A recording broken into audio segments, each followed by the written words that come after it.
నష్టపరిహారం కావచ్చు, వేరే దగ్గర ఇందిరమ్మ లాంటివి కూడా ఆఫర్ చేస్తున్నారు. చామల కిరణ్ అది కుమార్ ప్రాక్టికల్ గా రెడ్డి సాధ్యం కాదండి. ఆ. ఇప్పుడు ముఖ్యమంత్రి మార్చి 8వ తేదీన మాట్లాడుతూ మేము పక్కన వాళ్ళకి వేరే ల్యాండ్ ఇస్తామన్నాము, బాగా కట్టిస్తామన్నాము, అక్కడ నా జర్నలిస్ట్ మిత్రులు ఉన్నారని చెప్పారు. సో నీకు జర్నలిస్ట్ మిత్రులు ఇక్కడ ఉన్నంత మాత్రాన కె శ్రీనివాస్ గారు లాంటి పెద్దవాళ్ళు ఉన్నారు ఇక్కడ చాలామంది. సో ఉన్నంత మాత్రాన వాళ్ళకి స్పెషల్ రిజర్వేషన్స్ ఎవరు కోరుకోవట్లే. జర్నలిస్టులకి ఏమి స్పెషల్ రిజర్వేషన్స్ అక్కర్లే గవర్నమెంట్స్ నుంచి. మేము గవర్నమెంట్స్ని క్వశ్చన్ చేసేవాళ్ళం. మాకేమి ప్రత్యేక సదుపాయాలు ఏమి అక్కర్లేదు, మా బతుకు మమ్మల్ని బతకనివ్వండి అని చెప్తున్నాము. ఇక్కడ జర్నలిస్టులు ఉన్నంత అట్లా అసలు ఒక ముఖ్యమంత్రి అట్లా మాట్లాడమే కరెక్ట్ కాదు. నువ్వు జర్నలిస్టులు ఉంటే నువ్వు స్పెషల్గా ఎట్లా ఇస్తావు అంటే, జర్నలిస్టులకు ఒక న్యాయము, సామాన్యులకు ఒక న్యాయమా?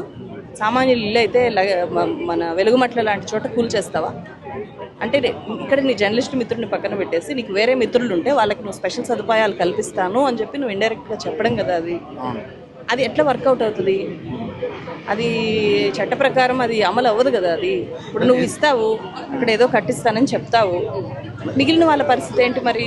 మూసీలో చాలామంది బాధితులు అవుతారు కదా, 10,000 ఫ్యామిలీస్ దాకా అవుతాయి కదా. మరి వాళ్ళకి జర్నలిస్ట్ మిత్రులకి ఒకే న్యాయము ఉండాలి కదా.